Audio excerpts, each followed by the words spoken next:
Hello everyone, फिर से आप लोगों के सामने एक नई कहानी के साथ आ गया हूँ। आज का कहानी में होता ही हुए एक शादीशुदा महिला। उस महिला की शादी को करीब 10 साल हो चुका है। 2013 में शादी होता है।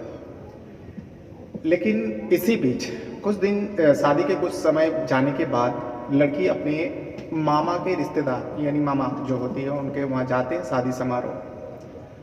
जब शादी समारोह में जाती है तब तक उनका एक बच्चे भी हो चुका था, छोटा बच्चा गोद में था। इसी बीच जो है उस महिला को एक नाबालिग लड़का से दोस्ती हो जाती है। अब दोस्ती धीरे धीरे जो है परवन चढ़ा। अब इतना ज़्यादा परवन चढ़ा कि दोनों का नज़दीकी बहुत ज़्यादा हो जाती है। यानी उस नाबालिग लड़के के साथ इस महिला की अब रिश्ते बनने लगे, नाजायज रिश्ते, शारीरिक संबंध जैसा रिश्ता ये दोनों कायम करने लगे थे। लेकिन उस लड़के का, जो नाबालिग लड़का होता है, उसका एक दोस्त है, उसको ये सारी चीज़ पता चल जाती है। जो मेरे दोस्त का एक महिला, जो शादीशुदा महिला, एक बच्चों की माँ के साथ ऐसा ऐसा रिश्ता चल रहा है, रिश्ता बन रहा है। अब जो वो दोस्त होता है अपने दोस्त को कहता है, देख भाई, ये जो भी है तू जो कर रहा है मुझे भी करना है उसी महिला के साथ। अब वो तो थोड़ा पहला ना किया, इनकार किया, जो ऐसा कोई नहीं है, ऐसा कुछ रिश्ता नहीं है, हम दोनों का बस दोस्ती है। लेकिन उसका दोस्त समझ जाता है कि ये झूठ बोल रहा है और आखिरकार धीरे धीरे उस लड़के का भी दोस्ती जो है उस महिला से हो जाता है। अब एक शादीशुदा महिला होकर दो नाबालिग लड़के के साथ नाजायज रिश्ता बना रहे थे, नाजायज रिश्ता कायम कर रहे थे, और ये भी कई दिनों से चल रहा था। अब वो महिला जो है ये दोनों के साथ रिश्ता तो बना रहे थे, लेकिन जैसे हर नाजायज रिश्ते में होता है, धीरे धीरे लोगों को पता चलती है। जब इस महिला के पति को पता चलता है, जो उसके पत्नी के दो नाबालिग लड़का के साथ रिश्ता कायम हो रहा है और रिश्ता जो है बन चुका है, तब वो पति पहले तो पूछताछ करती है। लेकिन पूछताछ में कौन सच बताता है, तो पत्नी कहाँ से सच बताने वाली थी। पत्नी सीधा इनकार करते हैं, लेकिन पति को शक हो जाता है। पति को शक होता है जो ये पत्नी जो है झूठ बोल रही है। इसीलिए अब पति जो है पत्नी के ऊपर नज़र रखता है और इस मामले के बारे में उसे पता चलता है। अब जब पता चलता है तो उसके बाद पति एक खौफनाक साजिश रचता है, और उस साजिश के तहत आपको जानकर हैरानी होगी, एक नहीं, दो नहीं, बल्कि तीन कत्ल हो जाता है। और इस मर्डर, इस कत्ल की खबर, जब इस मौत की खबर जब लोगों को पता चलता है, लोग हैरान हो जाता है। आखिर दोस्त दे तो किसको दे? क्या पति को दे, पत्नी को दे, या फिर वो दो नाबालिग लड़का को दे? तो आज इसी केस के बारे में बताऊंगा, इसी मामले के बारे में बताऊंगा, आपको पूरा डिटेल में समझाऊंगा ये मामला कब और कहाँ का है। तो फिर चलिए जानते हैं पूरा घटना आखिर क्या है। तो आज का जो घटना है, बिहार प्रदेश का एक जिला लगता है मोतिहारी, और इसी मोतिहारी के अंदर एक जगह लगता है सुगोली।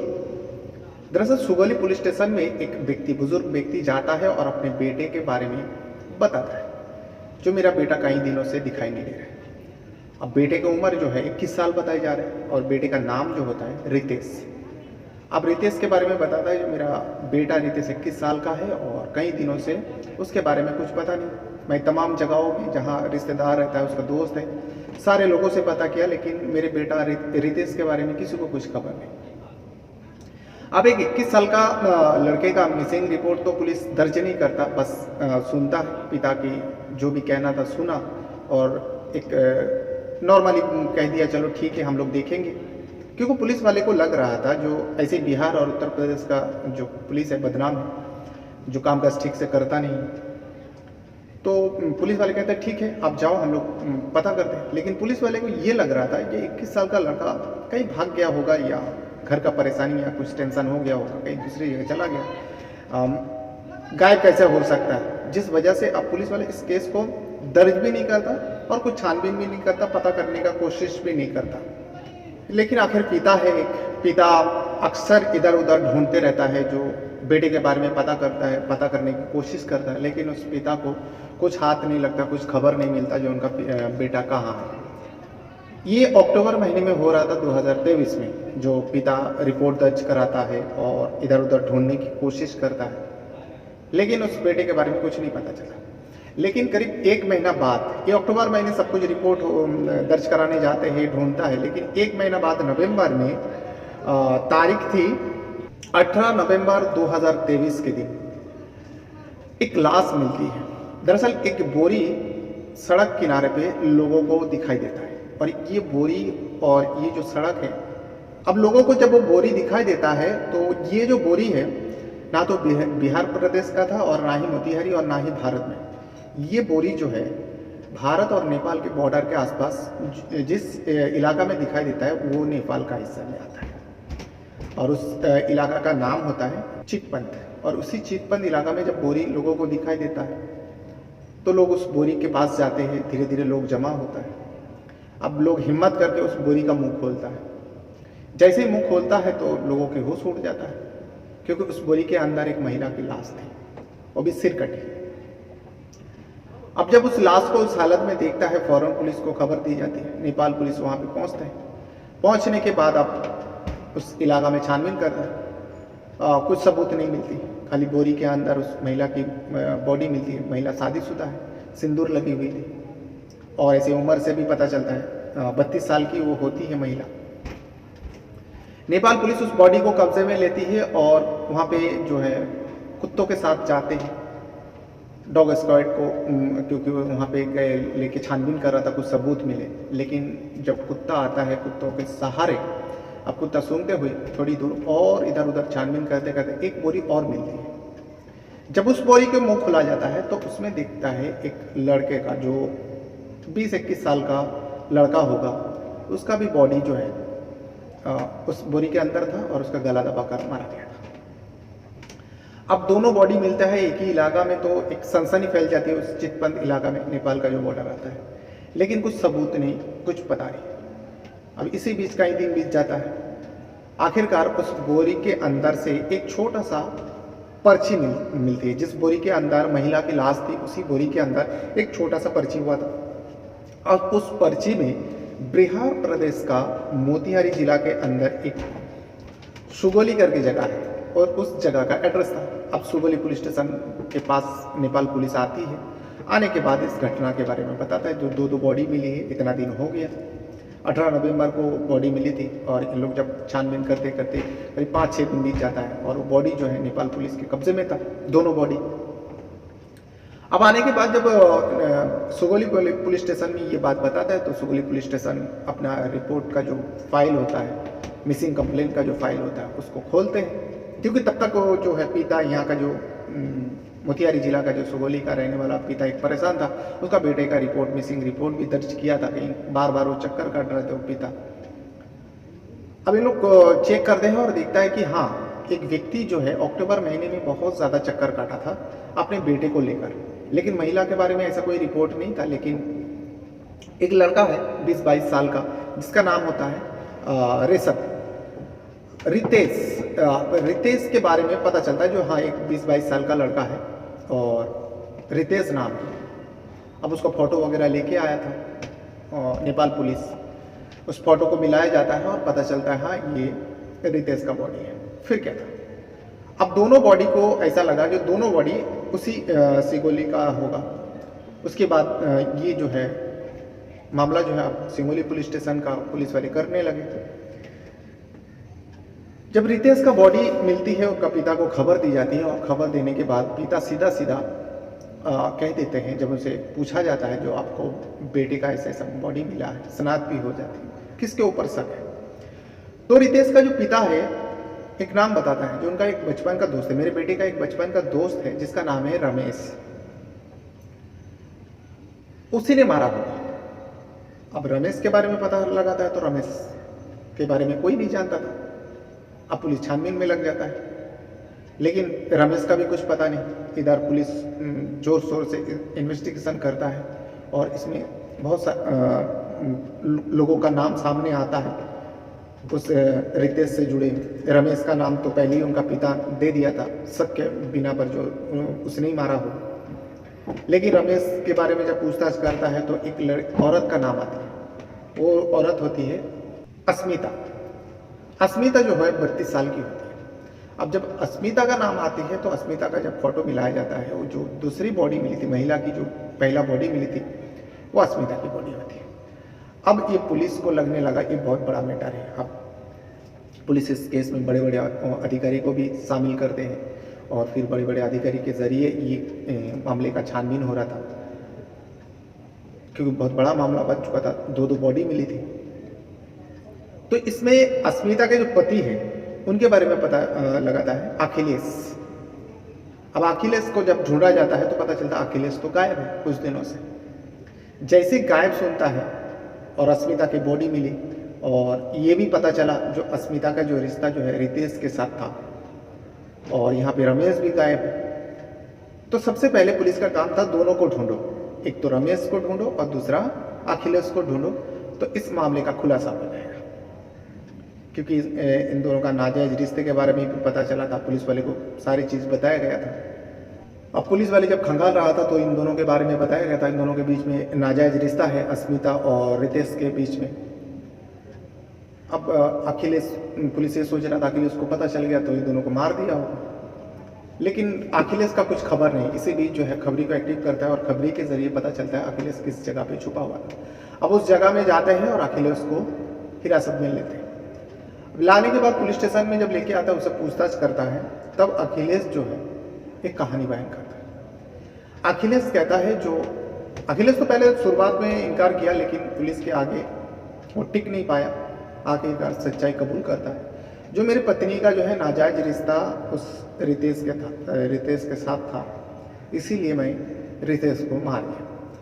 अब जब पत्नी के बारे में पूछा गया तो पत्नी की कुछ और ही कहानी निकाल के सामने आया। इसमें अखिलेश कहता है जो मेरी पत्नी जो है अपनी मामा के वहाँ गई हुई थी शादी समारोह में, वहाँ जाके इस रितेश के साथ उसका नाजायज रिश्ता बन जाता है और कई दिनों से करीब 6 साल से इन दोनों का रिश्ता चल रहा था। और मेरी पत्नी जो है 2 बच्चों की माँ है। माँ होने के बाद भी वो ये रिश्ता कायम कर रहा था। मैं पूछा समझाया लेकिन वो इनकार करती रही।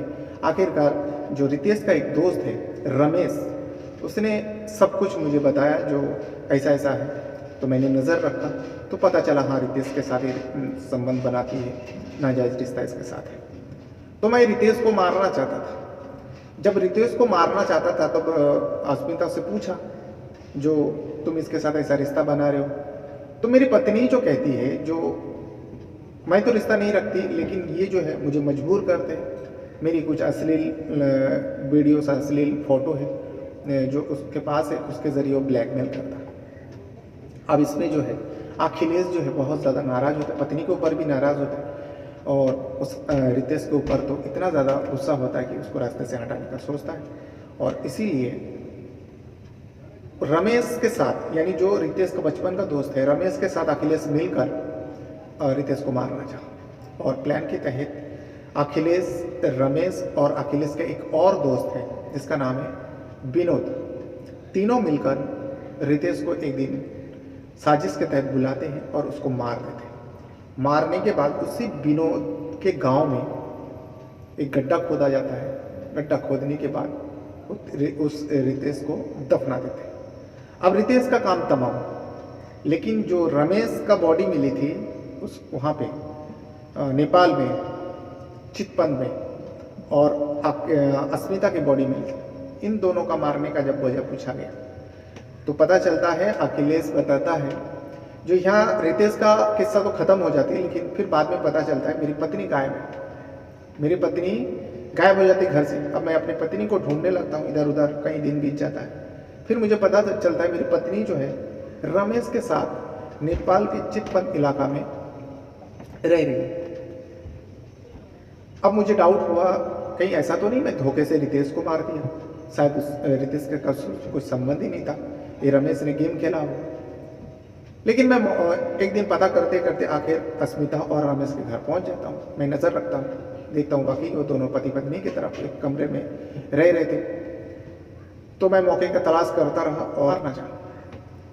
मैं देखता हूँ जैसे मेरी पत्नी अस्मिता बाहर जाती है तो रमेश उस कमरे में, जिस कमरे में वो लोग रह रहे थे उसी कमरे में सोया हुआ था। मैं जाता हूँ और जाने के बाद कब्जे से उसका गला दबाकर, उसका गला घोट कर मार देता हूँ। अब रमेश को जब मैं मार रहा था वो तड़प रहा था, छटपटा रहा था। इसी बीच जो है मेरी पत्नी आ जाती है, ये सारी चीज़ देख लेती है।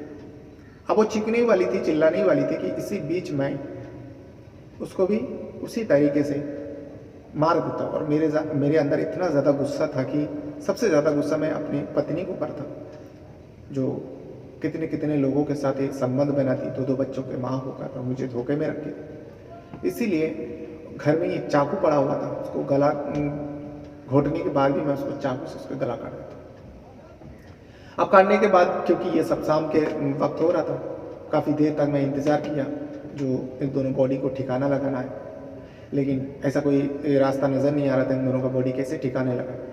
फिर मैं देखा एक बोरी है, बल्कि एक नहीं काफ़ी सारे बोरी जो है एक जगह पे उस कमरे के अंदर रखा हुआ था। तो मैं 2 बोरी लाता हूँ, दोनों बॉडी को अलग अलग बोरी में भरता हूँ। भरने के बाद उसका मुंह बांधता हूँ, और साइकिल भी रखा हुआ था उस कमरे में, साइकिल में डालता हूँ। और डालने के बाद मैं उस चितपट इलाका से कहीं दूर जाकर फेंकना चाहता था, लेकिन मुझे डर भी सता रहा था। जो रात के वक्त जा रहा हूँ, अगर किसी की नज़र पड़ी, कोई रोका, कोई पूछा, तो मैं क्या जवाब दूँगा। इसीलिए मैं पास में जब जा रहा था तो देखा कि पास में एक जंगल जैसा है, सुनसान इलाका है। उसी जगह में पहला अपने अस्मिता की बॉडी फेंक देता हूँ। फिर थोड़ी दूर और जाने के बाद उस रमेश का भी बॉडी फेंक देता हूँ। फेंकने के बाद मैं वहाँ से चला आता।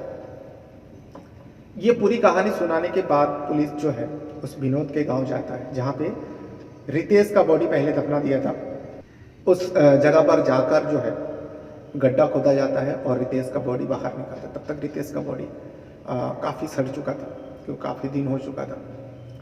उस बॉडी को निकाला जाता है और पोस्टमार्टम के लिए भेजा जाता है, और विनोद को भी हिरासत में ले लेते पुलिस। पूरी कहानी जब पता चलता है, इसे सुनने के बाद पुलिस भी हैरान हो जाता है। जो एक पत्नी के नाजायज रिश्ते के कारण यहाँ पे 3 कत्ल हो जाता है, और कत्ल कर मारने वाला, जो मौत के घाट उतारने वाला, उसी पत्नी का हस्बैंड होता है, यानी वो महिला के पति होता है। जो धीरे धीरे एक के बाद एक उसका नाजायज रिश्ते के बारे में पता चलता है, और आखिरकार वो व्यक्ति ने इस कदम को उठाता है अपने दोस्त के सहारे। एक तो पहला तो अपने दोस्त के सहारे एक जिसके साथ पहला रिश्ता बना था उसका गला घोटते हैं, फिर उसके बाद खुद अपने ही हाथों से दूसरा आशिक और अपनी पत्नी का गला घोटता है। अब इस कहानी में इतना तो पता चला है, जो अखिलेश करे तो क्या करे। एक 2 बच्चों के पिता होकर जब पत्नी के बारे में ऐसा सब रिश्ता मालूम चले, तो कहीं ना कहीं गुस्सा तो होएगा। वही अखिलेश के अंदर भी चीज़ था, लेकिन यहाँ पे सबसे ज़्यादा गलती जो है अस्मिता का होती है, जो 32 साल की औरत होकर उससे करीब 10 साल छोटे जब ये रिश्ता कायम कर रहे थे, तब ये दोनों लड़का जो है रमेश और रितेश, जो बचपन का साथी होता है, ये दोनों नाबालिग था। लेकिन उसके बावजूद भी ये महिला जो है समझदार होकर, बच्चों की माँ होकर उस नाबालिग लड़कों से रिश्ता बनाती है, और शारीरिक संबंध भी बनाया करती थी। अभी एक नहीं 2 से कहीं ना कहीं अस्मिता का ज़्यादा गलती थी। वो अगर समझ जाती, इस रिश्ते को विराम कर देती, या अपना पति से अगर खुश नहीं भी रहती तो पति से अलग हो जाती, किसी और के साथ शादी कर लेती, इन दोनों में से जो उसको पसंद था। लेकिन उसने ऐसा रास्ता नहीं चुना। अपने पति के साथ रहकर 2 नाबालिग लड़का से वो शारीरिक संबंध जैसा खिलौना काम को अंजाम दे रही थी। जब इस पूरा मामला पति को पता चलता है, हर कोई भी पति हो उसे तो गुस्सा आएगा। आखिरकार ये नतीजा निकला। तो ये था वो कहानी जो बिहार प्रदेश का मोतिहारी जिला का है, और कहानी जो है नेपाल में बॉडी मिलती है, अगर छानबीन करते करते पता करते करते बिहार का मोतिहारी सोगोली का निकलता है। बहरहाल अपने साथ साथ अपना परिवार का भी बहुत ज़्यादा ख्याल रखिएगा, और इस वीडियो को देखने के लिए आपका बहुत बहुत धन्यवाद करता हूँ। Thank you very much.